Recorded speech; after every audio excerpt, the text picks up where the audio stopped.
just obviously it's going out to the general public, so explain a bit more what you can about the Pathfinder element of it's attached to the parachute regiment, isn't it? And yeah. So with its origins in the Second World War, the idea was that prior to the dropping of airborne forces, both UK and American and the rest of the Allies, most airborne units have a Pathfinder force. Their role was to insert prior to the main landings to secure and mark those dropping zones. So, for instance, dropping into Arnhem, then Pathfinders were sent in before setting up the Eureka beacon, which was a beacon that drew the planes onto those drop zones. Once the main force had parachuted, then the idea of the Pathfinders was to push ahead, identify enemy positions, movement corridors, so the troops could rally quickly and move off the drop zones. So the role of the modern day Pathfinders is exactly that. It is to facilitate the theatre entry of combat forces. So, for instance, 16 Air Assault Brigade, which is our airborne air assault brigade. Now, the role of the Pathfinders would be to insert up to 7 days ahead of that, so to at sort of range and reach, to locate areas that were capable of taking a large drop. It may be to locate areas for helicopter landing sites, for temporary landing zones, for a tailor operation, so that the aircraft could deliver air assault troops.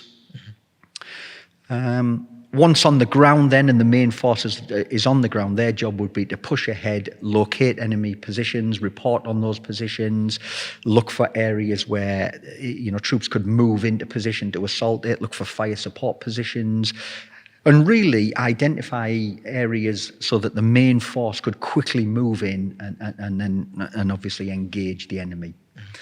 Their job obviously then is to guide sort of close air support, so they're forward air controllers, or they have snipers that could engage high value targets. They're capable of demolitions and sabotage, so they're all trained in the use of high explosives. So again, it's a range of really advanced force tasks in support of the main element, if you like. And I've read a couple of your stories before, obviously in your books and what have you. And some of the stuff you've done, particularly Sierra Leone, it takes a lot of discipline, doesn't it? And just to get through the mission, and I find that quite fascinating. That some of the skill sets is that kind of instilled in you, or can it be trained into you? Or is it something within yourself? I get asked quite a lot, especially when, with the leadership work that I do, are leaders born or can they be made? I think they can be made, but I think that you must possess some of the qualities already that, whether they're lying dormant and they just need a catalyst to be brought forward. So I think you must have that cerebral stamina somewhere, the ability to turn off from a situation, to manage emotion, to use that emotion to accomplish what you're after. The dedication, the self-discipline has to be there. That self-reliance, that belief that you are capable of achieving everything that you set out to do. They have to be there. You can't give somebody those. What you can do is awaken those within somebody if they've been lying dormant. And then to complement that is a tremendous training regime. And we've heard the analogy that if you train hard, then it's easy to fight. So I think through very meticulous, very rigorous, and very often repetitive training, you have the ability to gain that muscle memory, that understanding, to be able to complete an action when it's dark, when it's cold, when it's wet, when you're under physical austerity, when you're under tremendous amounts of pressure, that you automatically can complete something. And that's what the training gives you. And that's what the British military in the whole, I think, is very, very good at. We're great trainers.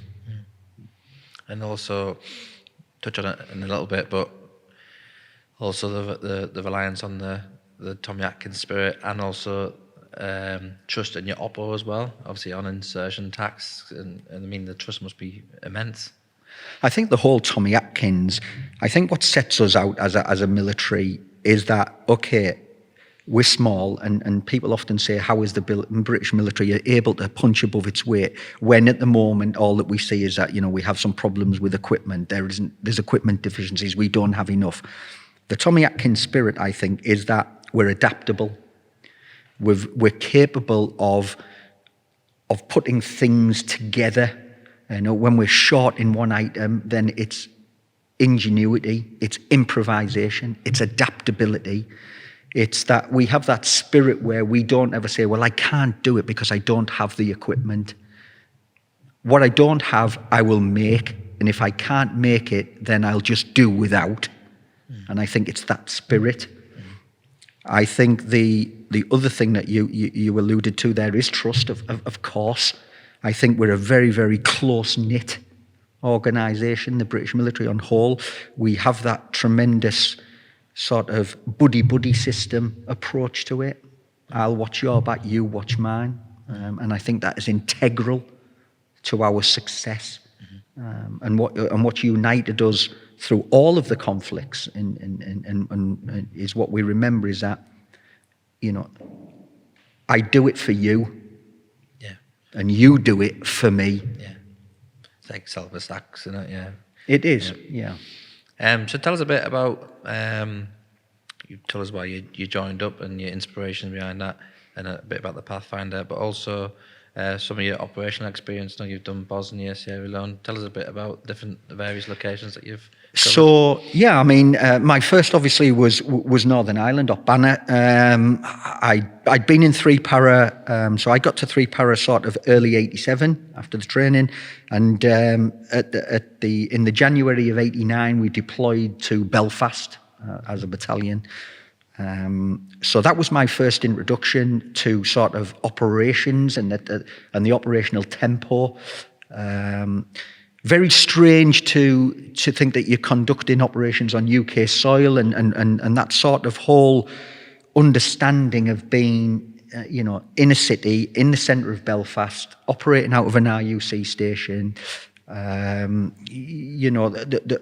sort of rigours of operational life, long patrols, that sort of interaction with the public, whether it be for the good, for the bad, trying to build relationships with the Catholic communities, and then obviously dealing with that feeling of those communities towards the sort of British Army. So that was sort of really eye-opening, and especially at sort of 19, coming on to 20 years old, it was a very sort of strange time, because okay, you're not engaged in open warfare with a uniformed army, but you're on the streets of the United Kingdom carrying live ammunition. So it's a very strange situation.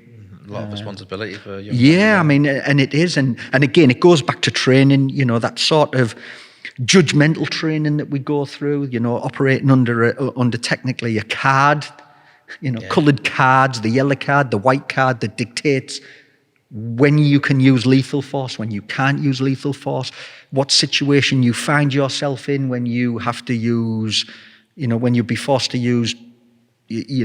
Public order weapon systems, baton. It was a very strange situation to be in, and a tremendous amount of pressure on young soldiers. Yeah.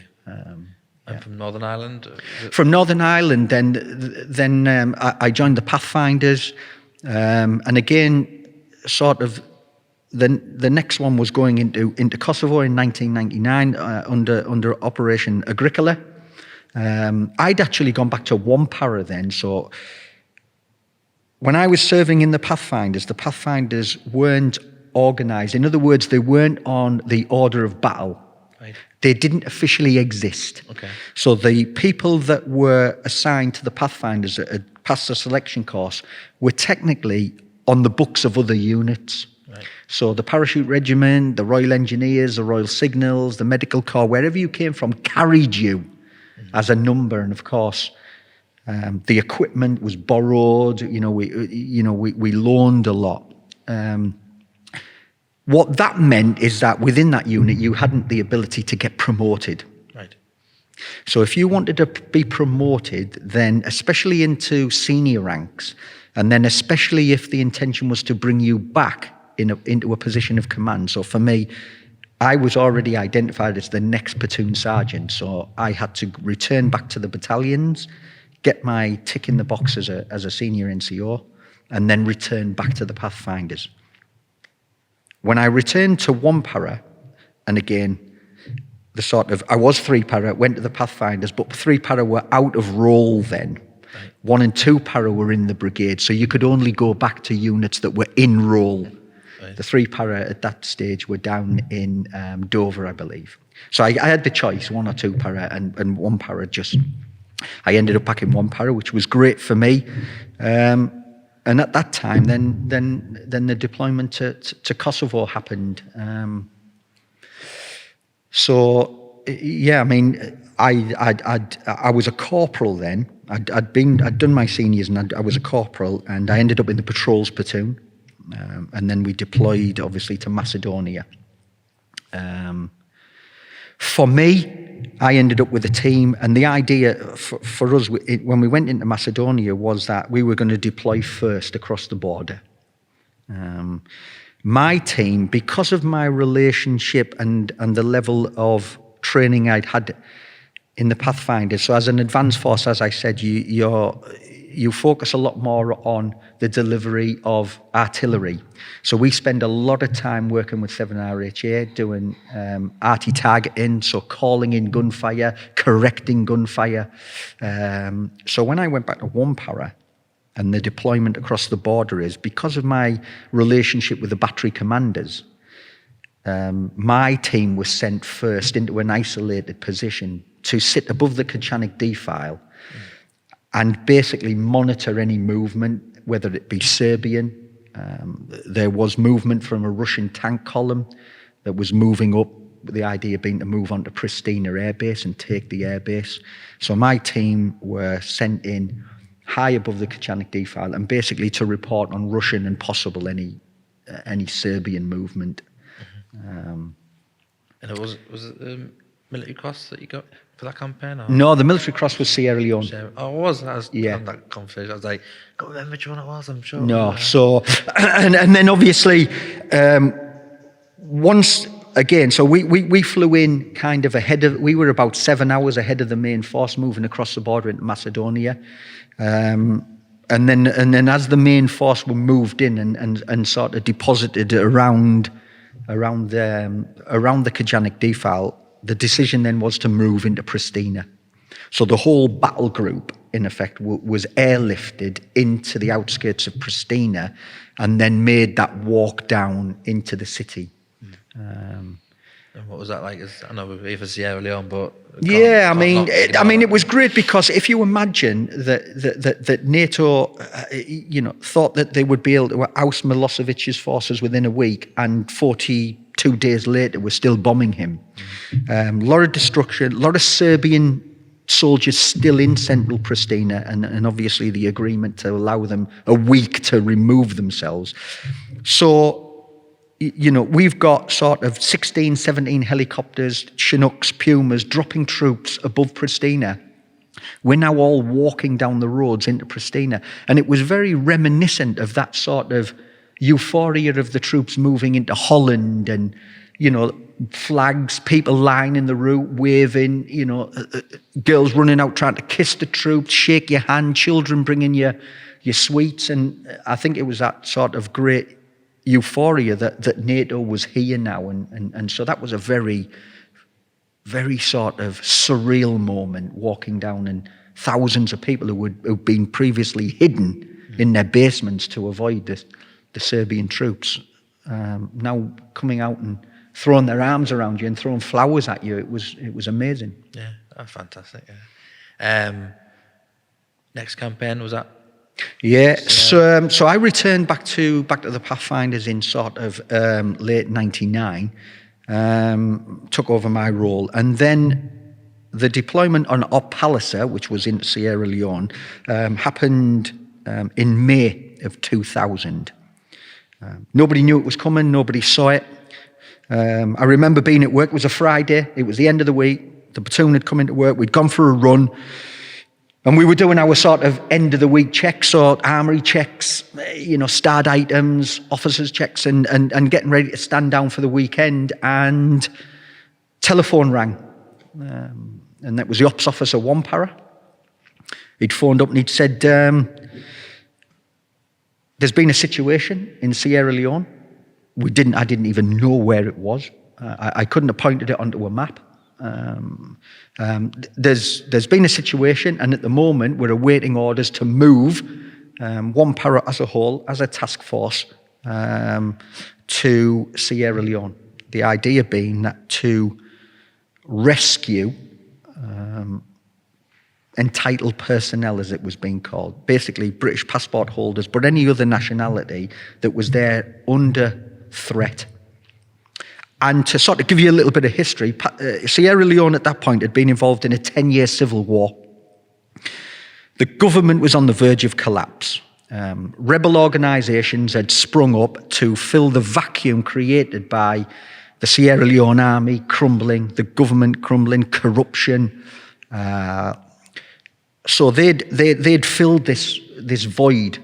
They were now marauding across the country, raping, mutilating, trying to seize control of the country, really.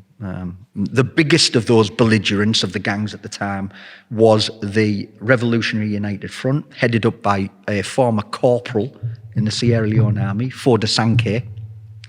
As the head of that, his aim was to destabilise, take control of Sierra Leone, and then obviously, as we know, take control of the alluvial diamond trade, which was at that point moving up from Sierra Leone into Liberia and worth about $600 million a year.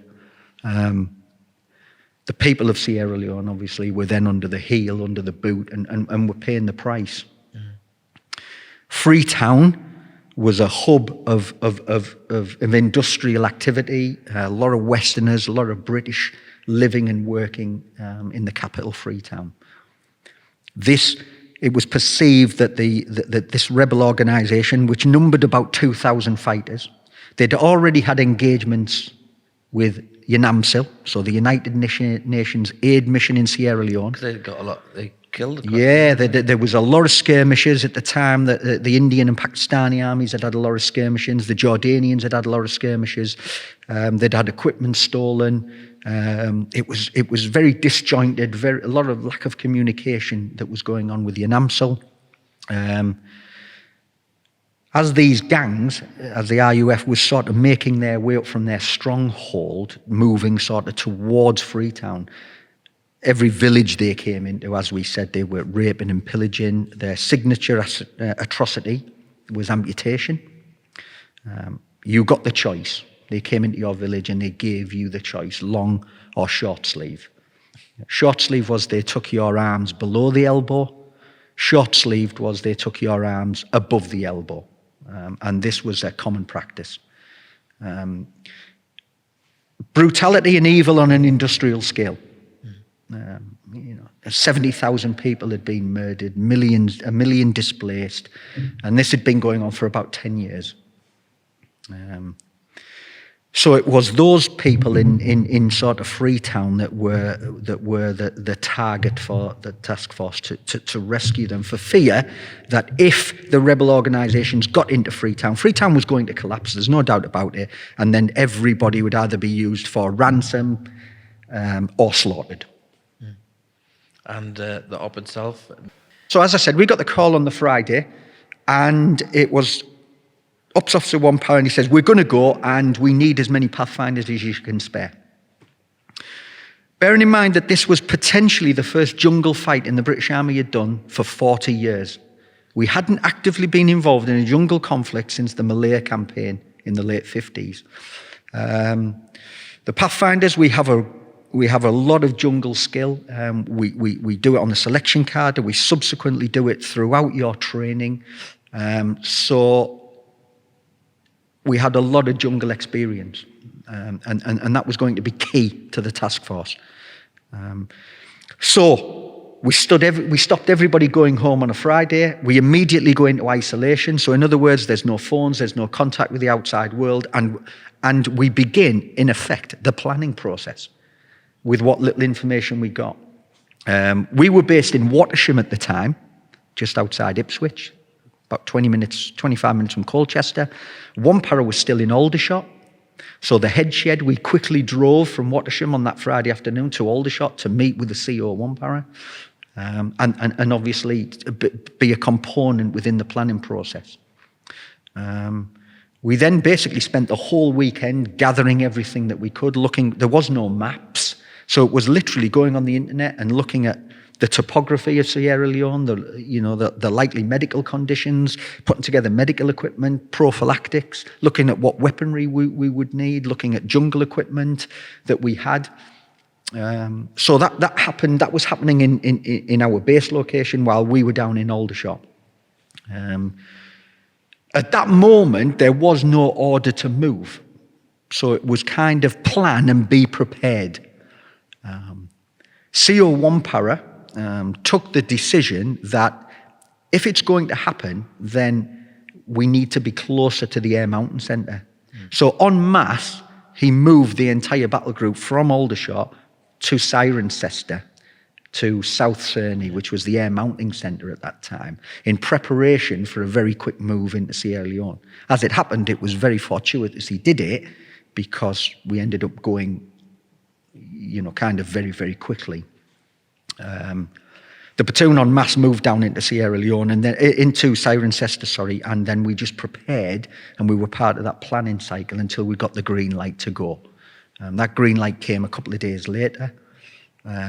So if you imagine, we'd gone down with about 32 soldiers originally.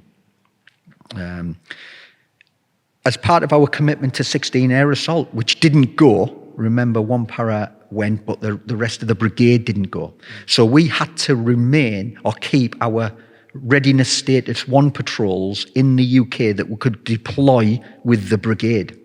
So almost we had to choose 12 soldiers to stay behind, and they were the soldiers that were on readiness status 1. So they stayed behind to support the brigade should the brigade need to go anywhere.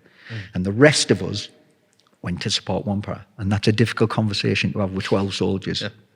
So what's that like? Is that kind of asking for volunteers, or? Well, no, because we have a cycle. So right, okay. Patrols are on R1, because when you're on R1, you can't leave the base and you're within 45 minutes. Yeah. R2 soldiers, readiness status 2, are then sort of on 24 to 36 hours notice move. So they can be sort of a little bit further away. Their footprint can be bigger. Readiness status 3 soldiers are those who are on courses on leave, recovering from injury. So you spend a cycle on R1. Yeah. So we already had those guys. Yeah. As we kind of waved to them out the window when we left. But yeah, horrific for them. So when we got down to to South Cerney and Cirencester, when the order to move is, they basically gave us 27 seats, because the idea was to get there as quickly as possible. So we sort of forward mounted from Bryce Norton on TriStars to Dakar to Senegal. We then jumped onto the back of C-130s to fly the remaining distance into Sierra Leone, into Lungi Lol International Airport. We were given 27 seats on that first aircraft, along with the command element and a couple of supporting elements within the task force that they needed to get on the ground quickly. So we had about 30 guys down there, so we had to send 5 away again, who then took the remainder of the equipment back to South Cerney, and 26 of us, with what we could carry, got on board that first aircraft. And then was that, like you say, dropped into Lungi, and then what was the stage from Lungi from there? So we went into Lungi Airport, and immediately the sort of one para command element that the headquarters took over, obviously now in full consultation with the task force commander, who was Brigadier David Richards, who subsequently went on to be Chief of the Defence Staff. And we arrived kind of late afternoon, 90-degree humidity, very tropical, very hot, with what we had on our backs. And then immediately onto the airfield, which was still up and running. It was still working. It still had the odd flight going out of it. The United Nations aid mission in Sierra Leone, so UNAMSL had an area of the airfield. So there was the white NATO vehicles and a bit of troop movement, but very sort of, as you can imagine, this was just a piece of tarmac cut in the jungle with a very dilapidated, run-down, 2-story building that doubled up as the terminal. It was everything that you would imagine of an airport in West Africa that didn't have any kind of infrastructure, really. Yeah, and then tell us just like stage by stage, basically. Yeah. So that afternoon, we were immediately we were on the ground for about an hour, and then immediately told, right, we're going to push you out, because we were first down on the ground. We're going to push the Pathfinders out to surround the airfield in what could only be described as reactive observation posts. So observing on any movement towards the airfield. If you imagine now, we're now getting Hercs landing sort of every 20, 30 minutes as they're bringing the rest of the task force from Dakar. So there's a stream of C-130s landing, troops offloading. One pair have got their mortar teams digging in around the runway. There's patrols going out. There's the admin people coming in. And at this point, we had 2 CH-47s. The Chinook helicopters had made the longest transit of any Chinook helicopter in the world. So they'd flown from the UK through a series of FARP sites, down through France, through Spain, and then obviously onto the African continent and then over. So they'd flew just over 3,500 miles, those 2 Chinooks, refueling en route to get down there, which was a first, obviously, for the Royal Air Force as well. So there was 2 CH-47s. The idea being, as I said, was that if anybody was going to move on to Freetown, they had to. The first place they would have come would have been the airport. Take control of key infrastructure. So the idea was to hold that. While one para was securing the area, the Pathfinders were sent out in 4 6-man patrols to secure any likely roads in. And at this point, what I want to stress is you're not up against a unified army. You're not up against anything that you can identify. These are rebels in civilian clothing, mingling in with the general population. There isn't, it's very difficult to separate friend or foe. The rules of engagement were extremely tight. The stores and equipment from the UK, the operational ammunition hadn't arrived. So we went on the ground there with, I think it was 2 magazines. Yeah. There was nothing else. There was no food. Nothing had arrived. So we deployed immediately into OPs around. So we were driven out, dropped off in UN vehicles. And again, this wasn't a covert insertion of troops into an observation post, gathering intelligence on an enemy. This was off the vehicle, very limited movement corridors. If you weren't on the track, the jungle was impenetrable. So you had to move on the track. So we were dropped off and then patrolled slightly into areas that we could see key points on the approaches. And we laid there throughout the night trying to monitor movement up the tracks. Was there large groups of people moving up the tracks? Was there any weaponry? People move, was there any surge of activity towards the runway? Did the RUF now want to hit the task force in its very embryonic stages? Could it disrupt that infiltration of troops and combat power? So that we spent our first night laid in this mosquito-infested jungle, 10 yards back from the 10 yards back from the end of a muddy track, trying to ascertain if there was any rebel movement. It was very sort of, again, I use the word surreal. We spent that first night out, and then the next morning got the radio message to move back into the airfield. So a vehicle was sent out, and we collapsed those 4 sort of OPs and moved back onto the airfield. The idea then was to secure the British Embassy. So we immediately were flown. So if you imagine, Lungi Airfield and Freetown was across the bay, was across the inlet. So the only way across, obviously, without using the civilian ferry, was the 2 CH-47s. So we were transported over to the UNAMSL sort of main headquarters, which was at the Mami Yoko Hotel. So the world's press now was starting to arrive. The idea is that the Brits had sent this task force in. So it was a swimming pool with the world's press around the pool, drinking cocktails, and all of a sudden there's 27 Pathfinders sleeping by the side of the tennis court, waiting for the order to move into Freetown and secure the British Embassy. Troops from one para had now been flown into Freetown, and they were beginning this evacuation process. So again, the main objective of that initial deployment, so this non-combatant evacuation operation, and what then was termed as a NEO operation, was to round up these entitled personnel, extract them back to Lungi, put them on C-130s, move them to Dakar. These people had got their lives there, they'd got their families. Soldiers knocking on the door saying, we're here to protect you, we're here to extract you. The idea, what was coming back was, well, if you're here now, why do we need to leave? Yeah. So we're not going. So it was almost how do you get people out if they don't want to do it? You can't forcibly remove them, but they're at risk.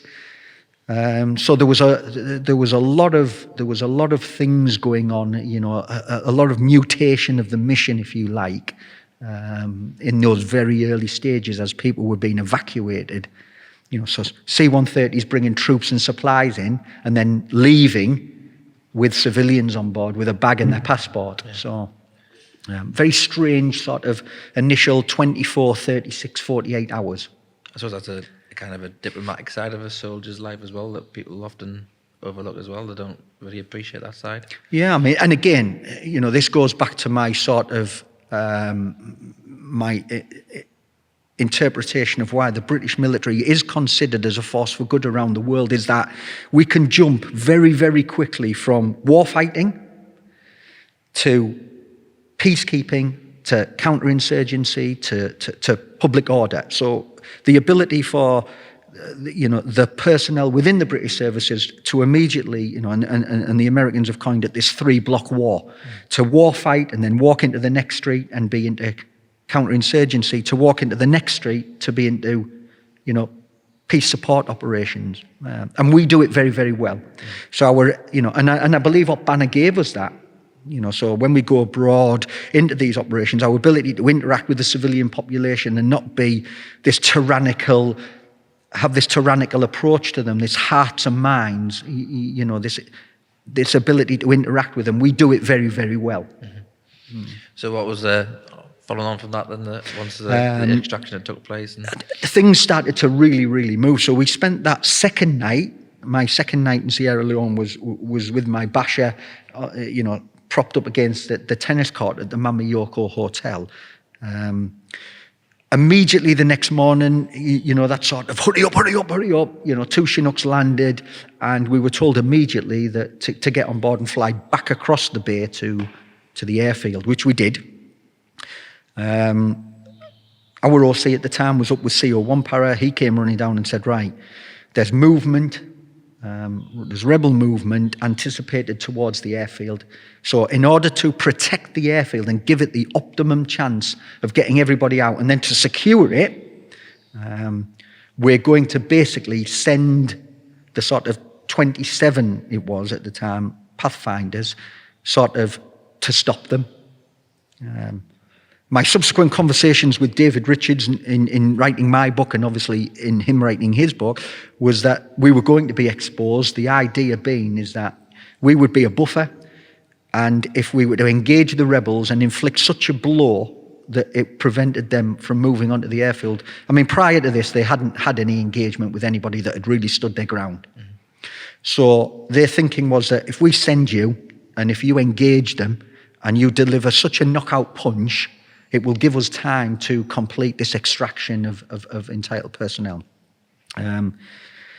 So we got the brief. 27 of us, 2 Chinooks, 2 Pinsgowers, and whatever ammunition we could find, because again, now it was starting to be unloaded. So, kids in a sweet shop, we looked at what, we'll have the 5 GPMGs, we'll take a couple of 94 anti-tank missiles, we'll take some, more 5.56. I had a 51mm mortar, but there was no HE in country, so I managed to scrounge 18 HE, Loom rounds for the 51 mortar and then backpack. There was no room for Bergens, so it was your webbing and your day sack. So it was light order. We had 2 days food and enough 2 days water, 2 days batteries, and that was it. The order was you're going to fly in 35 kilometres. There'll be no support. You'll be on your own. We need you to hold the ground for 48 hours.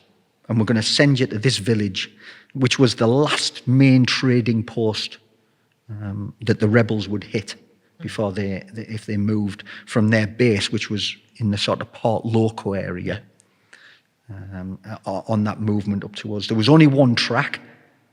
They had vehicles. We know they'd had vehicles. They'd stolen some vehicles from the UN.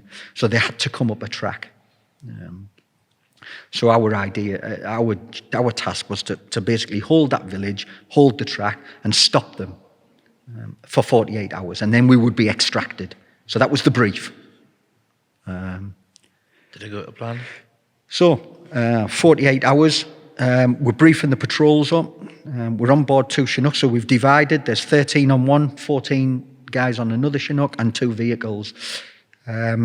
It was about 4 o'clock in the afternoon. I can still remember it was humid, soaked in sweat, 1 set of clothing, your day sack, and with the thought that we're going to get off the helicopter and we're going to be actively engaged in a gunfight.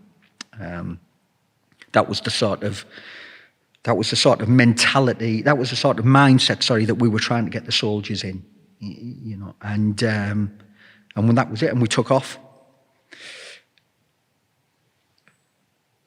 If there was any reassurance in any of that, it was that the idea was that there would be a platoon of 1 para to act as a QRF. So should things go pear-shaped, there would be a platoon's worth of 1 para on QRF on standby. So that was the support element, if you like. So we flew in, and I'd spent a lot of time in the jungle. I'd been to Malaysia. I spent a lot of time in Brunei, been to Central America. I'd done some work in Kenya. We did a lot in Malaysia. I'd spent a long time in the jungle. I had a lot of jungle experience. Different types of jungle. Central America is very sort of dirty jungle. It's secondary jungle. It's been harvested and grown back. Whereas Borneo, Brunei is very primary jungle. It's never been touched. So it's more like a forest. It's easy to move through. Kenya is very similar. I'd never seen anything like what we saw in Sierra Leone. It was mangrove. We're now flying at 100 knots at treetop above the jungle with the ramp down, and I've got the headsets on, talking to the pilot, and I'm looking out the back thinking, there is nowhere to go. We talked about an escape and evasion plan. What would happen if we got separated, if we ended up in a fight? Where would the patrols RV? And I'm looking out the back, and it's just mangrove. You've got one movement corridor, which is the track. So when you're restricted to an extraction down a track, you open yourselves up to being closed down very quickly by vehicular traffic.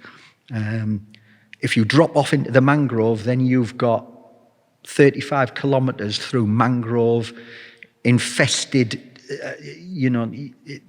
that it would be very difficult. And I had that in my mind as I was looking out, as we were flying into the jungle.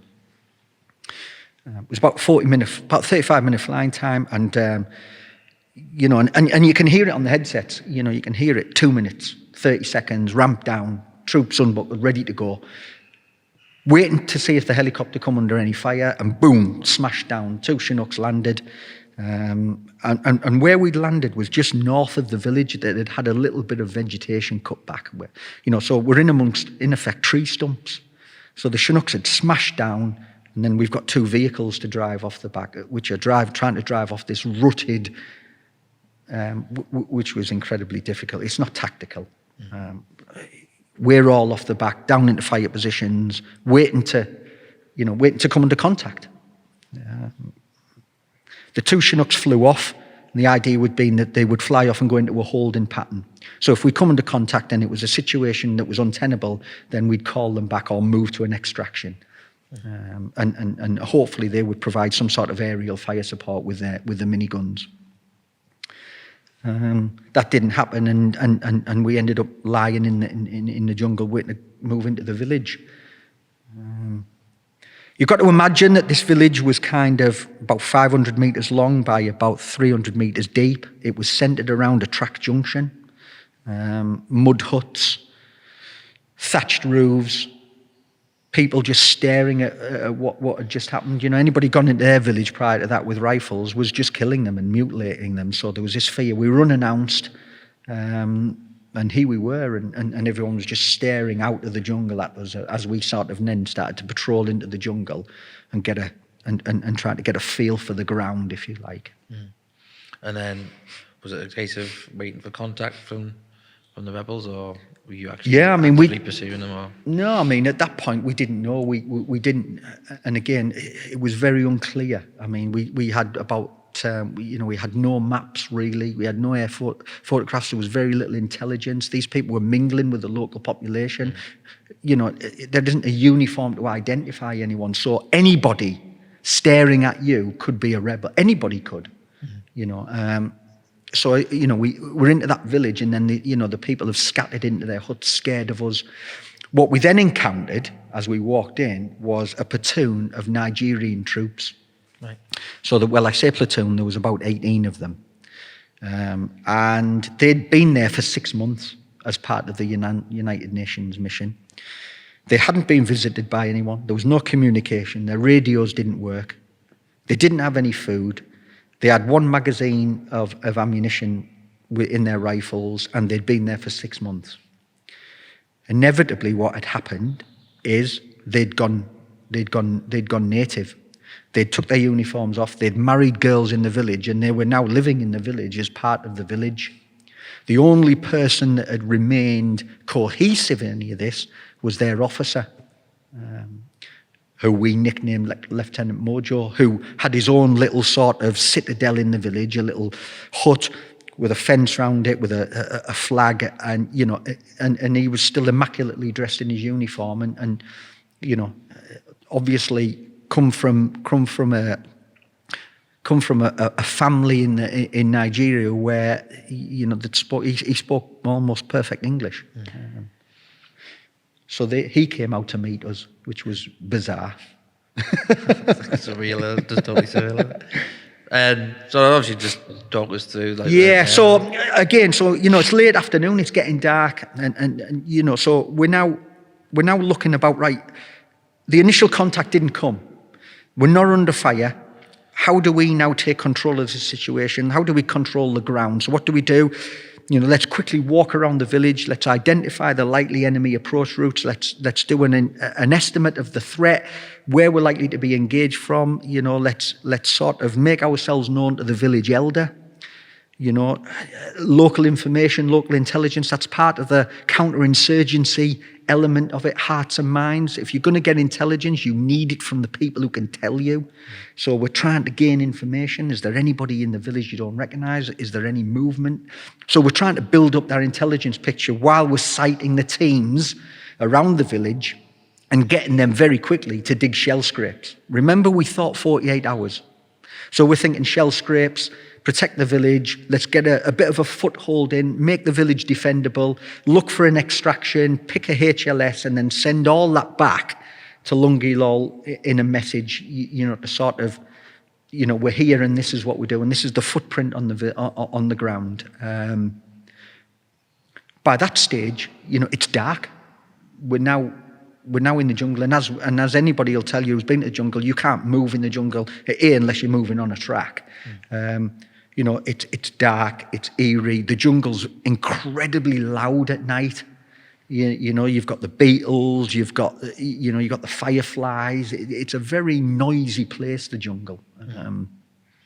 Of course, we've got guys staring down their optics, looking at their night vision, expecting an attack, finger on the safety catch. There's that whole sort of adrenaline flowing. What's going to happen at night? If you have to fight at night, how do you fight? And so there's that. It was a very mixed emotions. Them sort of very initial 5-6 hours, on edge all through the night. Next morning, sort of kind of getting a feel for it. What had happened in the afternoon is that, I was part of the headquarter element then. So we had the 4 teams out, and then in the headquarters was our signaller, the ops warrant officer, the OC, the 2 IC, and myself. So we're in the sort of central area of the village, in cover. The next morning, the platoon commander went back, took one of the vehicles and went back to Lungi, and we never saw him again. He subsequently left on a compassionate. So we're now down to 26. Down in the village. So the next day, again, this comes into sort of the very the sort of importance for the British military of Up Banner and what it did for us. We've now got a main track. It's still a trading post. There's people coming in. There's vehicles. There's buses. There's open back trucks. There's the single scooters. People moving into the village. So they're coming for a number of reasons. One, to trade. But more importantly, they're coming from outlying villages where rebels were now moving in. So there's that worded spread, as it does, is that there's now obviously British troops there, safety, security, sanctuary in that village. So we're now getting people in their 10s and 20s moving into the village. We've now still got, how do we identify the rebels? So we've then gone into VCP mode. So we've set up a vehicle checkpoint on the road. We're trying our best to get everybody out of these little buses and vehicles that were coming to search them. We're trying to sort of look at body language and read the people that are coming in. We're in constant communication through the Nigerian officer with the village elder. If you see anybody you don't recognise, if there's people coming in, if there's groups of young men and people coming in, if you see a weapon, anything at all, report it. So again, heavily into that hearts and minds. And that was the whole day then. People coming into the village. In the centre of the village was a compact square of mud, and we think at one point over that sort of next day we had 200-300 people sleeping rough there, plus we had the people in the village. We had no idea who the enemy were. It was crazy. We're now thinking, right, well that's 24, 36 hours gone. We're going to be took out tomorrow morning, 48 hours. We're now getting to the food. It's hot, it's humid, we've got guys digging trenches, we've got a patrol pattern going on, not only in the village, but obviously around the peripheral of the village. So we're drinking water. We've got no water left.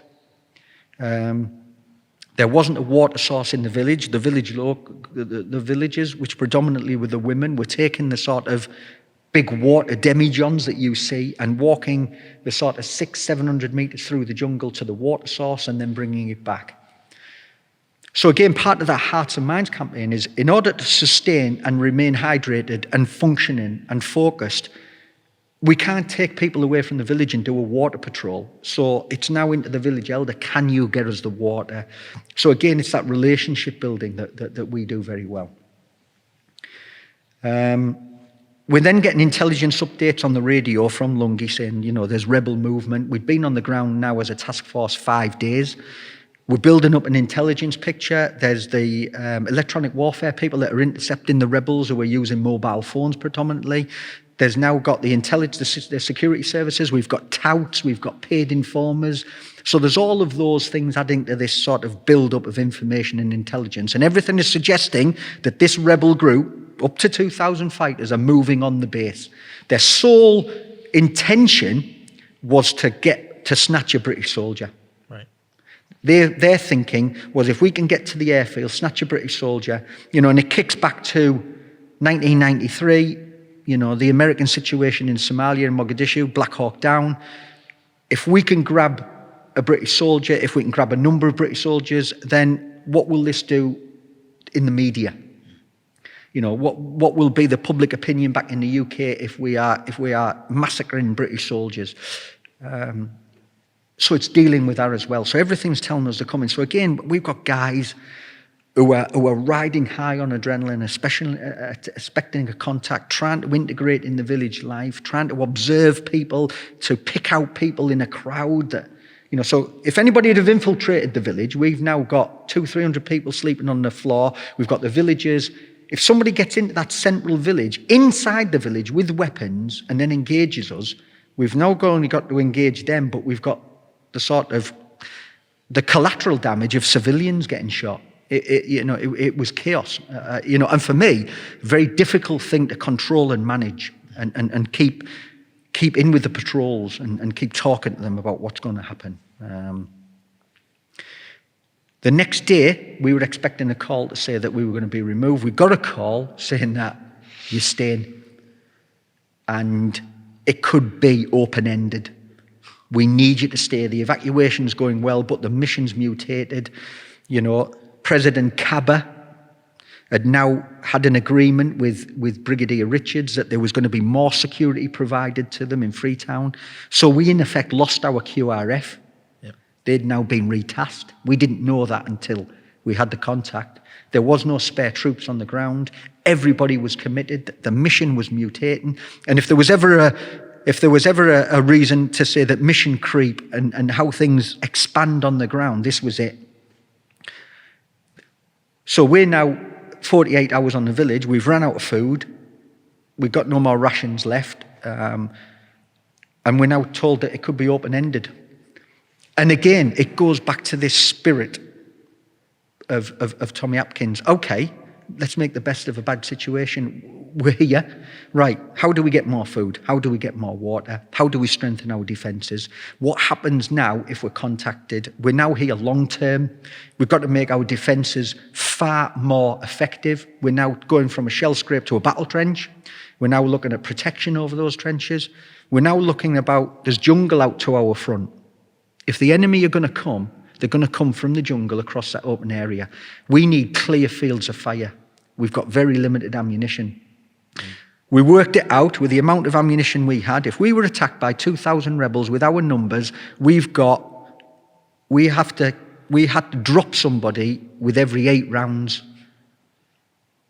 That's what we've got. So basically, in order to survive a contact, we'd have to be able to drop a target every 8 rounds. In order to do that, we've got to make maximum effect of our weapons. We've got to open up fields of fire. We're then sitting on the edge of the jungle, looking out, thinking, right, how do we do? And this goes back to adaptability, ingenuity. We kind of went Rorke's Drift. Yeah. It was very Rorke's Drift. How do you defend something that can be basically, people can envelop you, they can move around the sides, you can be isolated? How do you strengthen mud huts? How do you make your weapon systems more effective? How do you stop people getting to you before they get into the village? Because if they've gone into the village, you're then talking about hand-to-hand combat. Yep. We had nowhere to run. So we've now got going back to the villager, hearts and minds. We need to borrow the village people. So they're out with their knives and their machetes and they're clearing the jungle to the front of our position so that we can basically open up and make the weapons far more effective. How do we create obstacles to slow people down? What we need to do is channel the enemy into areas where our weapon systems can be maximized. So they went back into the jungle, we showed them how to do it, and they cut bamboo. The bamboo there the jungle was bamboo. So they come out and they chop bamboo, and we made punji fields. So we got them, measured an area out and got them to sharpen spikes, and you've seen the pictures. Sort of thigh-high spikes in the ground. So anybody advancing towards it would be held up, and the longer they're out in the open, the better chance we have of putting them down. So that's what we did. And so we've now got 20, 30 people working as a group under a couple of young boys, cutting down the jungle, sharpening spikes. We're out there building defences to obviously face this onslaught. So this was the British Army 150 years ago. And again, it is that adaptability, that Tommy Atkins, I haven't got it, I'll make do. Yep. We're then now, as we're bolstering up the defences, increasing the patrolling, more people coming into the village, and we reckon within those first 7 days, we now had probably up to an extra 1,000 people in that village, sleeping all over the floor in the village. It's just compact sand and mud and dirt, and if they're not in the huts, they're sleeping out in the open. And for us, it's a battleground nightmare, because if you're engaged now, you've now got those people as collateral damage. You've got the people in the village. How do you defend that?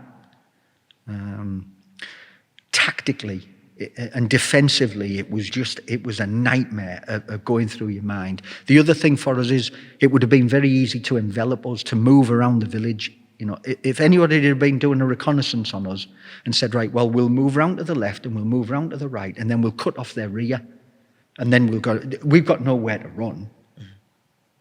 And that was the thought process. 26 of us in this village, surrounded, taking on 2,000 rebels possibly, with about 300 rounds of ammunition a man and no support.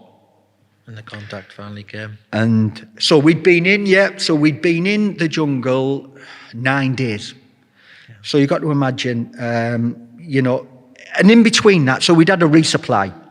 So on about day 4, we'd had a resupply.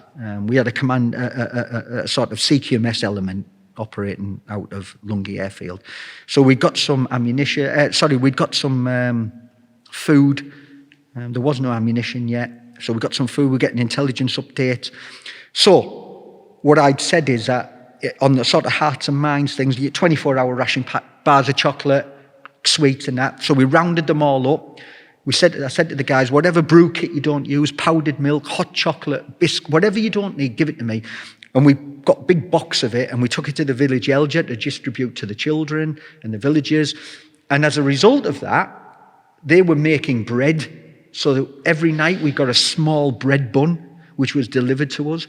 The girls were getting our water every day. We're drinking sort of 8-10 litres of water because the guys are patrolling. We're building our defences. We'd gone into village life. They were getting our water for us. We got bread. And then, of course, they introduced us to the local delicacies, which were the sort of brown African snails. So about 4 o'clock every afternoon, we got a downpour for about 30 minutes, flooded the village, and then the sun come out. As a result of that, in the buttress of the giant trees was coming out the snails, which were about the size, sort of a semi-inflated football, if you like. And what the locals do is sharpen a stick, dig it in the shell, dig out all of the flesh, chop the flesh up, throw it in a pan, herbs, few of the root vegetables that they can find, and then they get this stew. So of course, they're now teaching the patrols how to make it. So our guys are making this snail balti to augment whatever very little food we had. So the guys are in there, and as we know, every squad, he goes on the ground with a tin of curry powder or a tin of Tabasco sauce or a bottle of sauce. So we've got these snail curries going on, bubbling away. It was an interesting 9 days. 02:45 hours on the 17th of May 2000. We're now into nighttime routine. Patrols are watching. Came over the radio from the forward patrol. Maximise. Maximise was this code word to stand to. There's enemy movement. He's looking through his sort of CWS. And what had happened is, and again, bound by the rules of engagement, you can't fire unless you're fired upon. Basically, the rebels had started to crawl up the side of the main track leading into the village in the sort of camber, so where the sand had run off and created a ditch. They were now crawling up the side of the ditch, and he was watching them through the MVG. They got to about 25 metres away, and the forward guy of the rebels had knelt up, pointed his weapon and fired one round.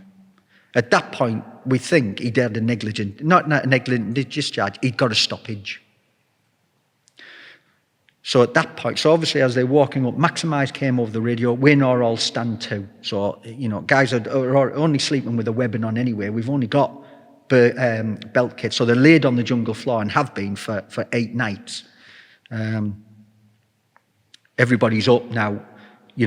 It's pitch black. There's people moving around in the villages. We'd said to the village elder, brief the village. If you hear fighting, go to ground. Don't run about.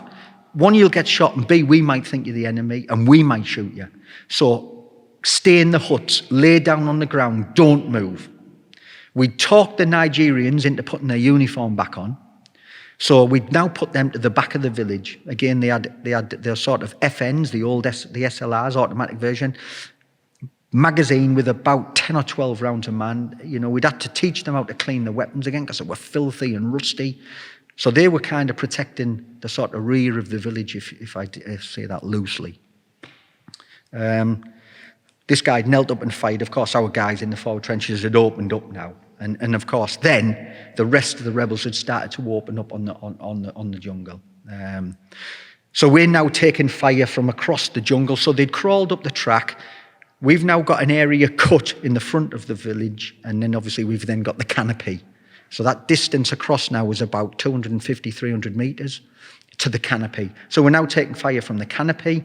There was various folds and gullies on the ground, one of which we'd named Fern Gully. It was an area that we thought, as you do your assessment of the ground, if anyone's going to get close to us, they would come up that gully.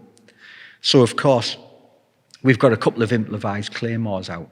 So when we'd gone in there was a little bit of plastic explosive. So guys had made some claymores out of old tins in the village, put a bit of confetti in there, and then obviously put the plastic explosive in, bit of black and tan firing cable, and we had a couple of improvised claymores.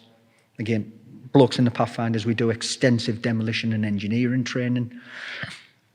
So we were set as best we could. So we're now engaged. So we've now got all the patrols are engaging. We've now got tracer fire from the rebels. They've now got they put 2 RPGs into the position, fired it into the jungle, into the trees. That exploded in the canopy. And as you can imagine, the trees are getting ripped to bits with quite heavy fire. As you can hear it buzzing and zipping past you. We're now down on our belt buckles in the command element.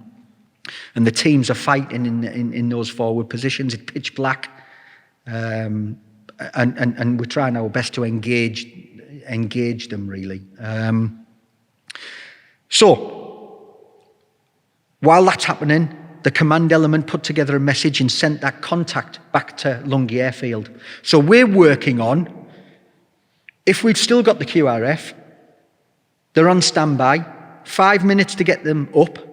5 minutes to get them onto the back of the Chinook, 35-minute flying time. We're thinking 45 minutes, add in a fudge factor, 10 minutes, we've got to hold out for about an hour. If we can hold out for an hour, then we'll have the resupport, we'll have the QRF. So we're thinking an hour. So we're now engaging in them.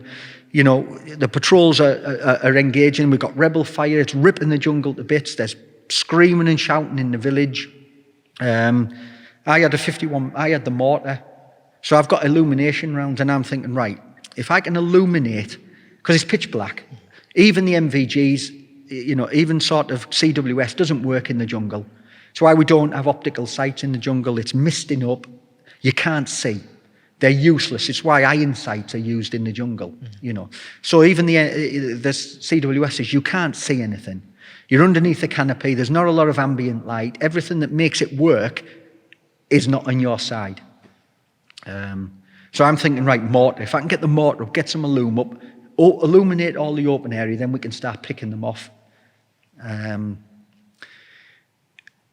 Going back, that day on the morning of the 16th, we got a radio message saying that they were flying in a Royal Marine officer.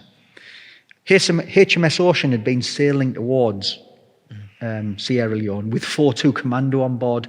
The idea to relieve one para. So as the sort of OC of their patrols platoon, he was going to fly in, have a bit of a recce with a view to doing a relief in place for us. He'd come in about 10 o'clock that day on the 16th to do a quick recce, and then he was getting taken back out. So he was going to be on the ground for about 2 hours. He was on the ground for 2 hours when we got a radio message saying that the helicopters that were assigned to pick him up were being retasked. He would have to stay that night and he'd get picked the next morning. So he was with us on that night. So if you picture it, we've got the command element rushing about trying to get a radio message. We've got the patrols fighting. We've got the jungle being torn to bits by rebels. So I'm like, right, come with me. So I had a day sack. In the day sack, I had 18 rounds for the 51 Alum. I've got the mortar. So myself and him start crawling out from our position, which was in the jungle, to the forward edge. Can't use the mortar in the jungle because I can't get the mortar loom up through the canopy. I've now got to get to a position outside the front of the canopy into where all the fire's coming so that I can get the mortar illumined. So I've now crawled forward out of the jungle, past our forward positions, all right, in between the two trenches that we had focusing or covering the open area.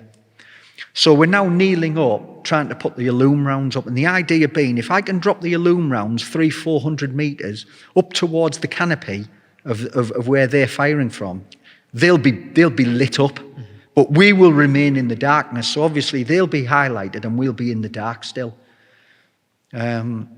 So I'm now in a kneeling position with him feeding me 51mm Alum rounds, and I'm kind of throwing Alum rounds up all over the full frontage. But as anyone will ever tell you, the minute you fire a 51mm round, you get this big puff of smoke and you're covered in the smoke of obviously the round leaving the barrel. So you just become a bullet magnet. So of course we're taking fire and it's ripping up. You know, we can hear them screaming. They've got this incessant scream that they do.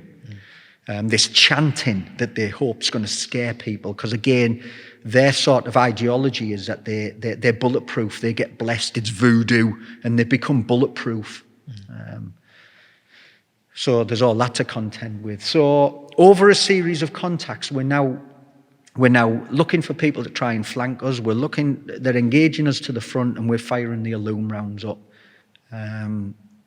Guys are shouting to me where to put the Alum up, so we end up putting the Alum up, and myself and this captain are out in the middle of the open taking fire as well.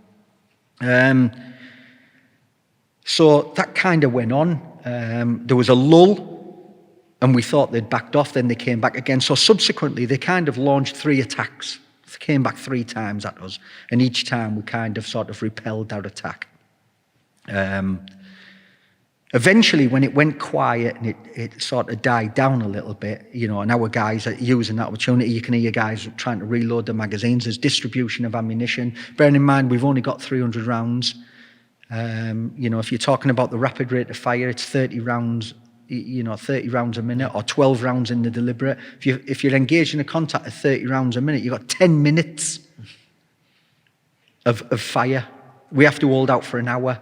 So there's that whole sort of discipline and again, down to each bloke, unbelievably, you know. So the Royal Marine captain I'd sent back into the village, so he crawled back in the sort of 40, 50 yards back into the jungle, into the canopy, into the central area.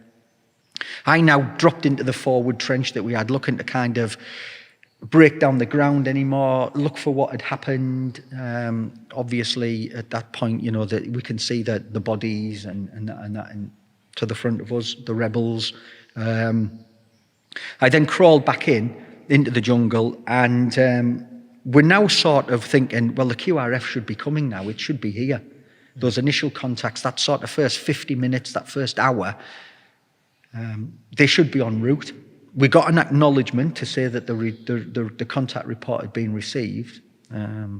So I said, right, I'll go back and mark an LS. Prior to prior to all of that, we'd obviously recceed where a resupply, and then obviously a QRFLS would come in. So I called for one guy from each of the patrols to come in, and then we sort of moved back out of the village about 200 metres to the south of the village to where there was the track, but a little bit of open area around it. By now, it was about 5 o'clock, something like that. Yeah. And I could the sun is just starting to, the sky's just starting to get red, but we're still on night vision stuff. So I'm listening, and after about sort of 15, 20 minutes, I could hear the thud of the Chinook.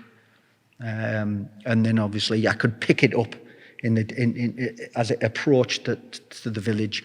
I'm on MVGs. I've got an IR strobe, an infrared strobe up marking the light in the middle of the jungle.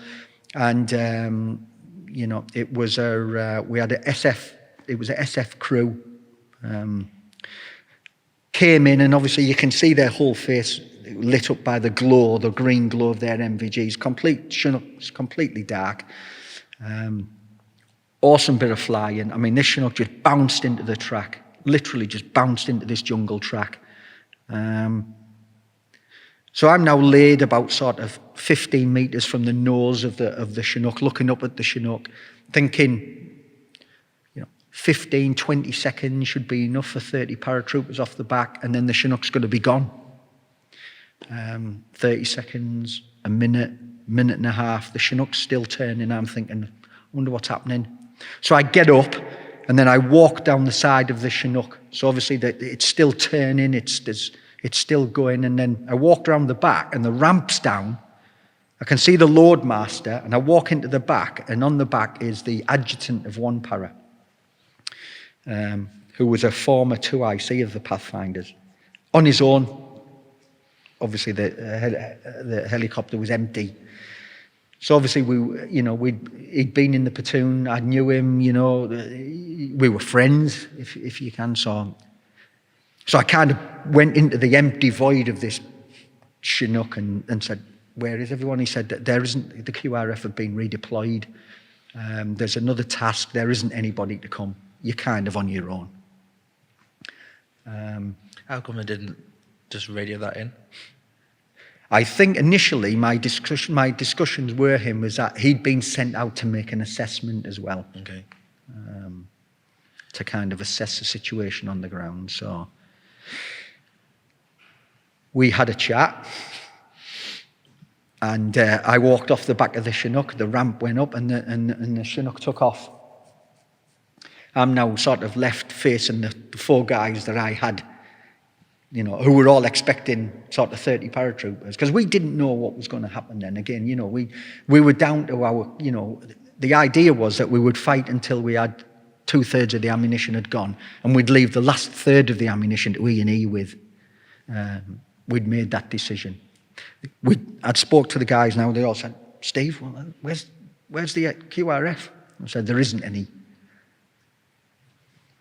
We go back to that spirit again. Right, well, there's nothing I can do. It ain't coming.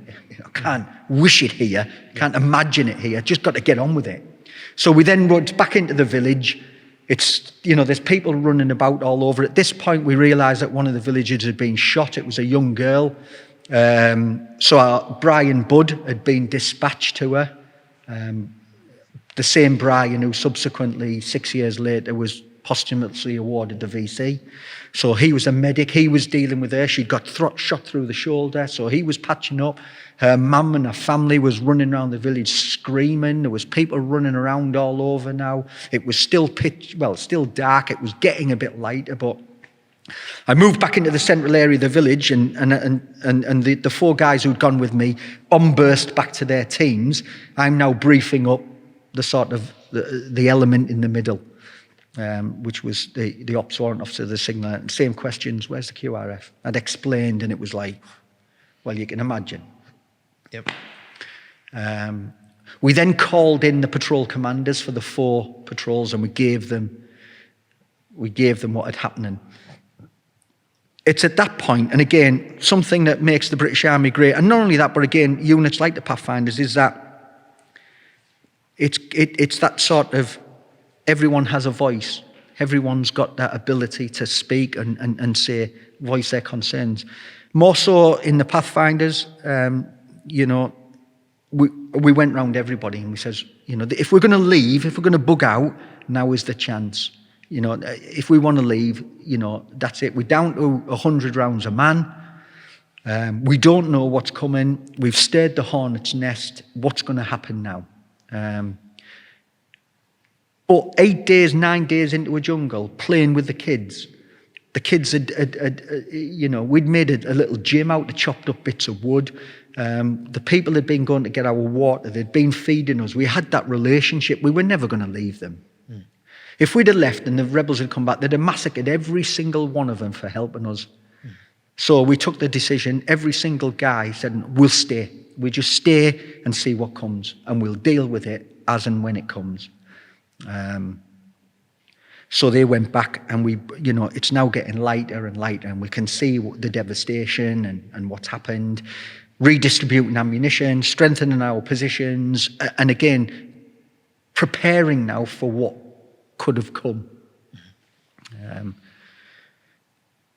About 8:30 in the morning, we get a message that the QRF are en route. So we went back to the HLS, marked it, and then it did. At about 8:30, we got a Chinook landed with 30 troops from one para. Sight for sore eyes. Sight for sore eyes, yeah. There's that massive relief, isn't there? You know, yeah. There's now 30 of them, 26 of us, 56 soldiers on the ground.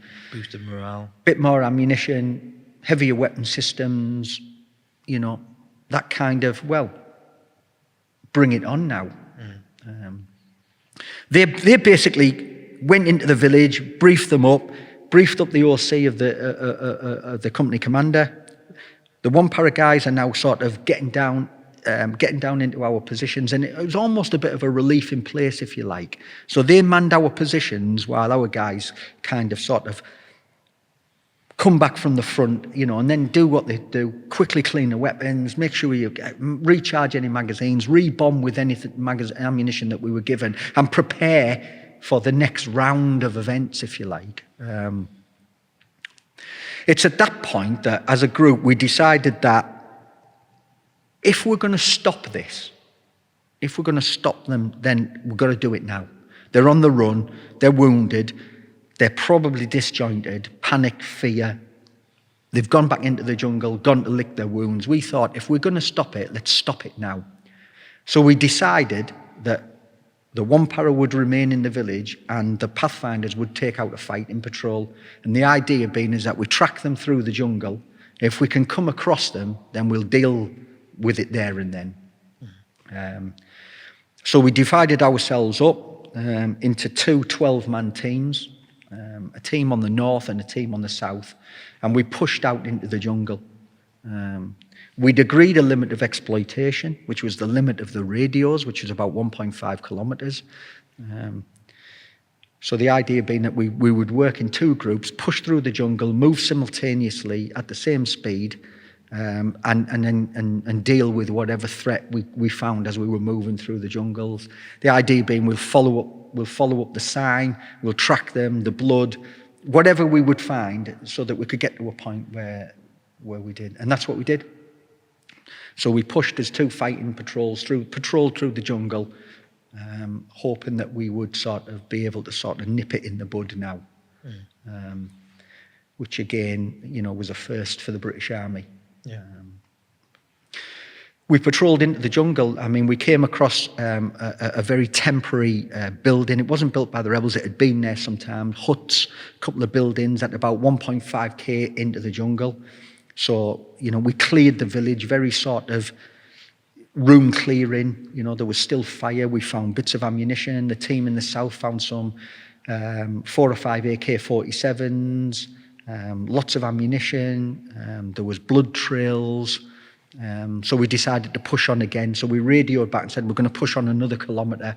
So we're now about 2.5 kilometres into the jungle. And they'd gone.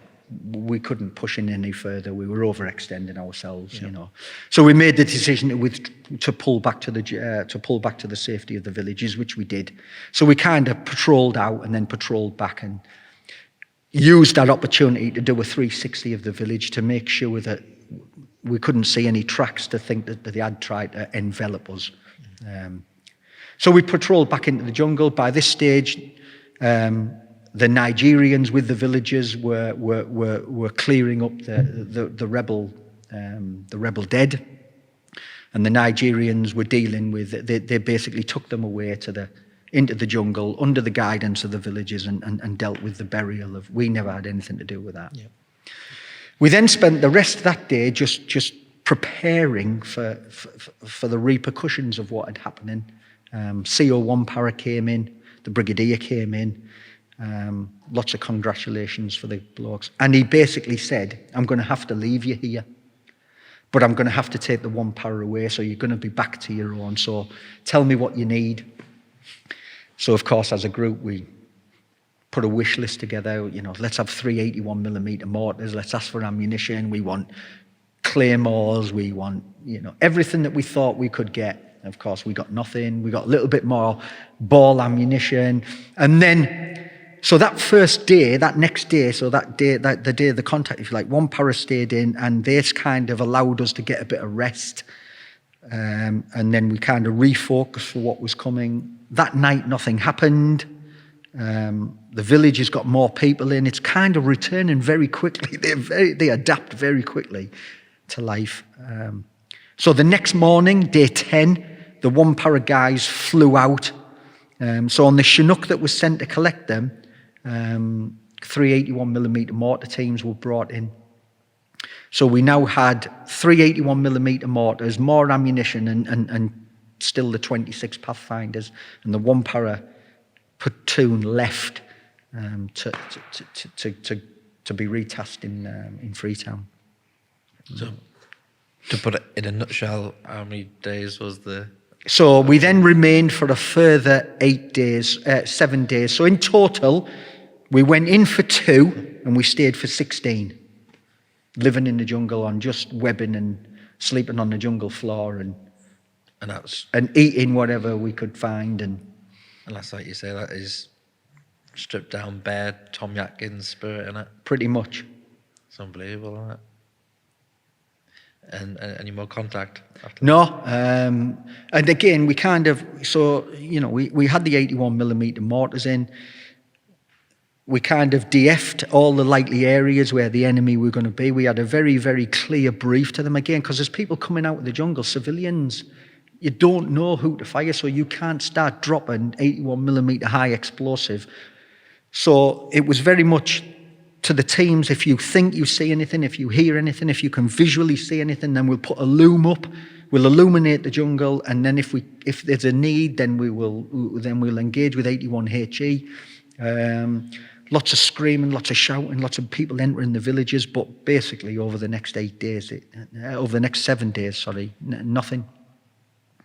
Which led to us leaving on the 16th. What happened to the villagers then? Was it kind of? Yeah, I mean, that's the difficult thing at the time. When you've been in a village for 16 days and you are their security, their protection, it's a very difficult pill, because we thought we were going to be relieved by the commandos. In the end, they didn't send anyone. They felt that they didn't have anyone to go in that village. So that village was being left alone.